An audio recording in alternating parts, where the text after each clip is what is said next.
in continuation to our last night lecture, once again we have with us Brother Hasan Moosa Reza. Inshallah, he's going to recite tonight's short speech in English. But Muhammad wa ali Muhammad, Bawaz Bulan Salwa. Please welcome with a loud salwa.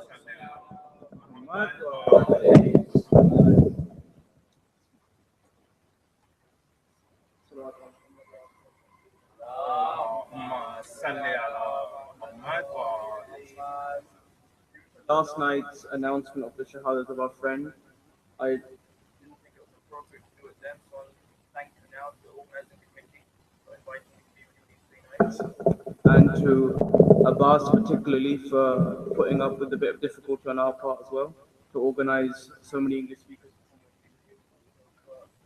Abbas and to the organizing committee to recite Allah salawat ala Muhammad wa ala Muhammad.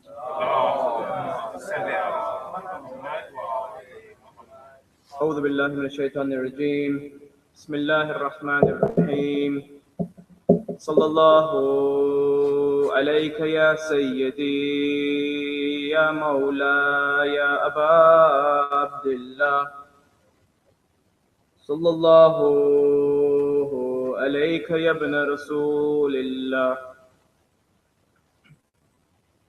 يا رحمة الله الواسعة يا باب نجاة الأمة يا غريب يا مظلوم كربلاء يا ليتنا ثم يا ليتنا كنا معكم سادتي فنفوز والله فوزا عظيما أما بعد فقد قال الله عز وجل في كتابه المجيد بسم الله الرحمن الرحيم إنما يريد الله ليذهب عنكم رجس أهل البيت ويطهركم تطهيرا.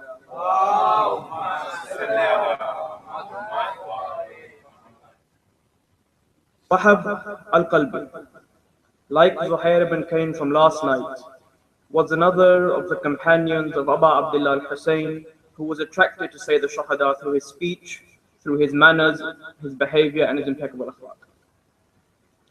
Wahab hailed from the al-Qalbi tribe, a tribe noted for being of a Christian majority, and was married to one of the few, if not one of the only, female shaheed on the day of Ashura. If I was to introduce Wahab to you as a Christian martyr, it may click more with you, but history differs on whether or not Wahab on the day of Ashura converted. Some books say he didn't, some books say he did. The life of Wahab, even before he is born, is linked with the Ahlul Bayt and those who love them in their lives, of those who may not necessarily. The life of Wahab, from even before his birth, as we said, through to his Shahada, was connected to the life of the Ahlul Bayt. And tonight I would like us to discuss the story of the young bride and groom of Karbala. Salawatu Muhammad wa Muhammad. Wahab's connection to the Ahlul Bayt begins before his birth. The books of history narrate to us that Wahab's parents, Abdullah and Wahab, lived in the city of Kufa in the time of the Khilafat of Amir al-Mu'mineen Imam Ali ibn Abi Talib alayhi salam.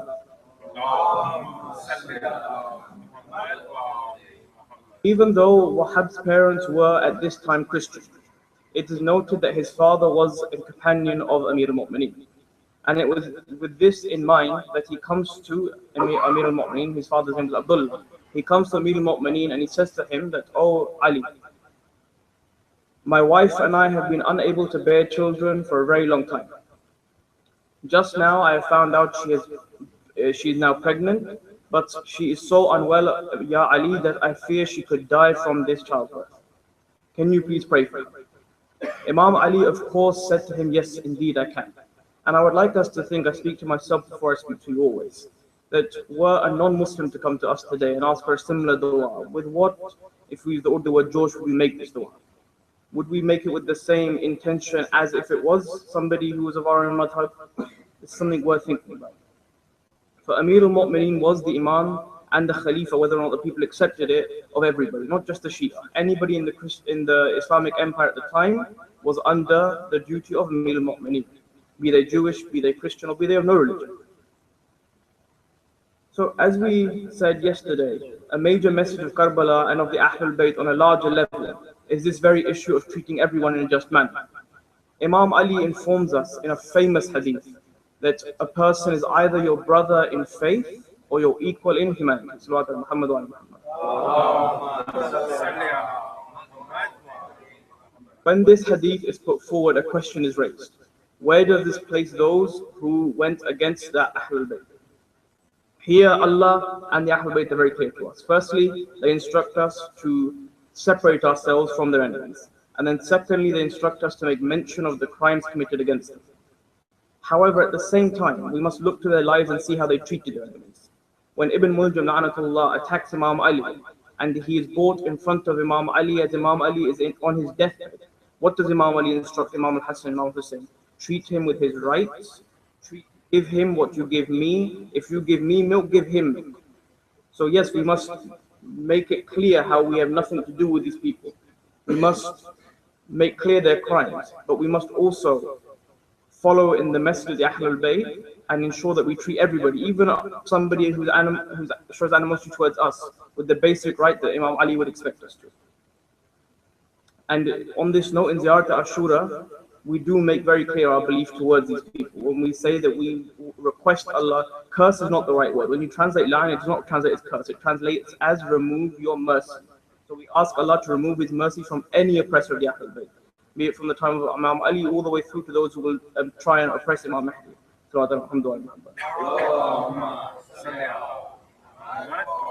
So Imam Ali prays for Wahab's mother and she recovers. It is this very same year that Imam Ali is murdered by Ibn Muljam. Months later, Wahab is born, and then within 2 years his father Abdullah passes. Wahab's mother, when she comes to learn of the death of Imam Ali, is very surprised by this, for he was killed by those who claim to be of the Muslims. Furthermore, when she finds out that a so-called Islamic leader is threatening to kill the current Imam of the time, Imam al-Hussain alayhi salam, she is outstanding by this claim. She doesn't understand how anybody whose father could be so kind to somebody who was not even a Muslim, who didn't even attest to his wilayah, how today a quote-unquote Islamic leader could be attacking the very son of that man. Little was she aware of the jealousy of Badr, of the hatred of Hunayn, the anger of Khaybar, and the jealousy they portrayed at Ghadir that had festered in the hearts of these people for many, many decades. They murdered Imam Ali, they murdered Imam al-Hassan, and now they turn their swords against Imam al-Hassan. With this in mind, Wahab's newly married wife and his mother leave Kufa, and on the 7th of Muharram they meet at the camp of Imam al-Hussain in Karbala. By this point, we are told by the Maqtal that the Furat has been cut from the family. By this point, any food left would have been very limited. By this point, the cries of Al-Atash would have been filling the skies of Karbala. As the poet writes, the sun of Karbala would lament being so hot. The Furat would lament being so cold, yet not being able to quench the thirst of the very family for whom it was created. Yet this whole situation is very interesting. On one side, we have a minimum figure, a minimum of 30,000. Some Maqtals pointed at even 120,000 people. On the other side, we have 72 men. Yet nobody joins the 30,000. But you have people leave the 30,000 and join the 72. And more than that, you have people come across the two of them. And for some reason, they choose to join the 72. What level of attraction Aba Abdillah must have had, and what open hearts these people must have had. We can only pray we too have the same intentions. Sallallahu alayka ya Sayyidi, ya ibn al-Hasan al-Qasim. After all of the companions had left on the day of Ashura, after Ali Akbar had gone, after the other sons, Aun and Muhammad had gone, a boy came who the night before had said to his uncle when asked, "Oh my son, Ya Qasim, how do you feel about death?" He says, "Oh my uncle Hussain, death in your way is sweeter to me than honey." Qasim was unlike any other child. He was neither a man nor a teenager. He was barely 11 years of age. But what a line. Death to me in your way is sweeter than honey. And look at how the Quran refers to honey, how important honey is in this time. For Qasim, say the sweetest thing in the world is nothing compared to death in the way of Imam al-Hussain. Only children of Imams can have an insight like this into death. The books of history tell us that Qasim had not even reached the age of Balugh on the day of Ashura. Nonetheless, Qasim readies himself for the battle and he goes towards Aba Abdillah for a final farewell. And as he says, "Oh my uncle Hussain, give me the permission now to defend you and defend the religion of my father and grandfathers." Aba Abdillah is reluctant and he begins to weep and he hugs Qasim tight and he says, "Oh Qasim, you are the reminder of my brother Hassan. You are the amana of my brother Hassan. How can I let you go, O Qasim?" Qasim, dejected, returns to his mother, who says, "Oh Qasim, do you not remember your father gave you a letter that day?" She says, "Take this letter to Aba Abdillah now." Qasim takes his letter, he hands it to Aba Abdillah, and Aba Abdillah is reading and tears are rolling down his cheeks. Aba Abdillah sees the handwriting of Imam al-Hassan and the memories of his brother begin to flow back to him. He says, "Oh Qasim, how can I now say no to you when Imam al-Hassan has said you must go?" We are said the letter says, "Oh my brother Hussain, there will come a day when you will be surrounded from all sides. I fear I will not be there for you. Oh Hussain, take my son Qasim as my representative on this day." Aba Abdillah dresses Shah Qasim in the imama of his father Imam al-Hassan. He puts the cloak of Imam al-Hassan on the young shoulders of Qasim.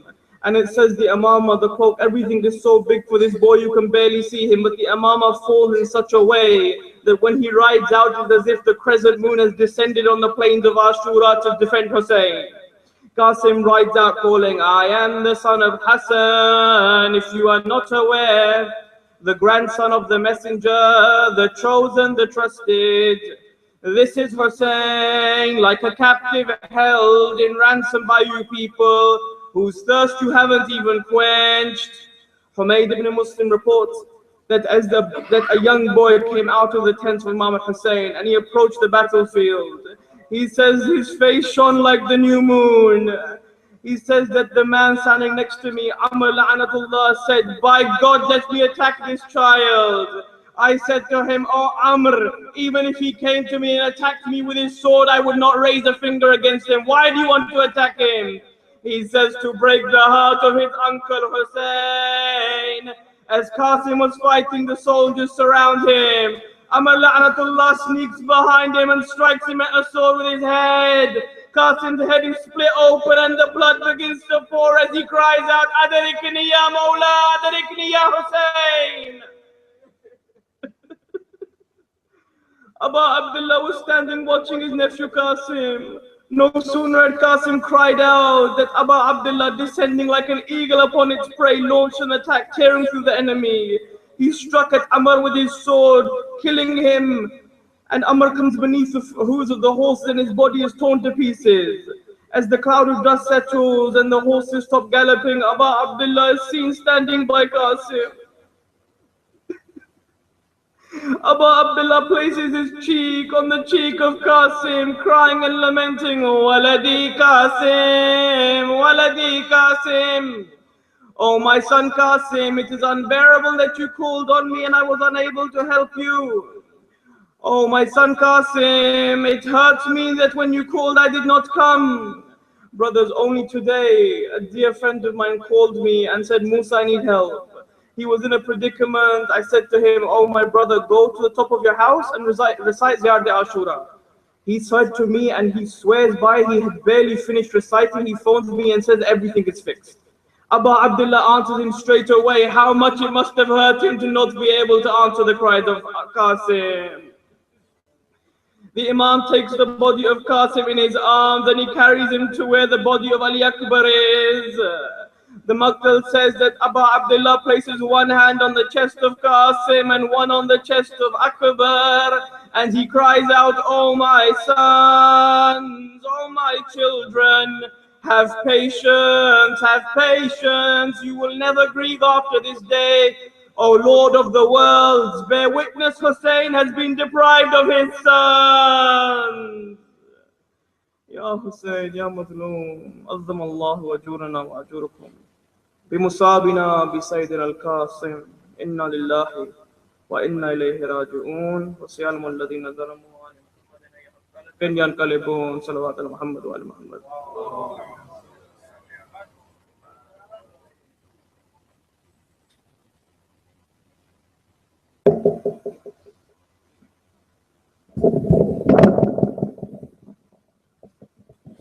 This was Brother Hasan Moosa Reza. Inshallah, he'll be amongst us tomorrow night as well for his concluding part of the short speeches. مولانا سفر حسین صاحب سے ان کو ممبر پہ بلانے سے پہلے آپ حضرات سے گزارش ہے کہ تھوڑا تھوڑا اور آگے تشریف لائے تاکہ مجلس کا ایک ماحول بن جائے. اور اس سے پہلے کہ مولانا صاحب اپنا بیان شروع کریں، آپ سے گزارش ہے کہ آج کے اسپانسر ڈاکٹر عباس قاضی صاحب کے مرحومین اور حاضرین کے مرحومین اور تمام مرحومین مومنات کے لیے ایک مرتبہ سورۃ المبارک الفاتحہ. بسم اللہ.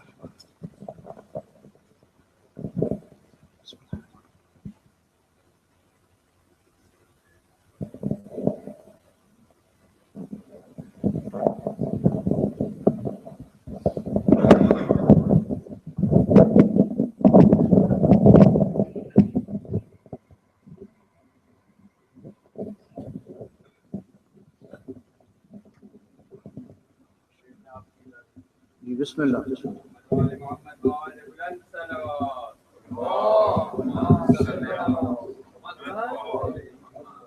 شبیہ پیغمبر کا بھی احترام نہ کیا دشمنوں نے. ماشاءاللہ ماشاءاللہ. شبیہ پیغمبر کا بھی احترام نہ کیا دشمنوں نے. سینے میں برچھی ماری حسین ابن نمیر دشمن نے. ارے حسین کی آنکھوں کا نور بھی چھین لیا دشمنوں نے. برچی کا پل نکالا علی کو یاد کر کے حسین نے.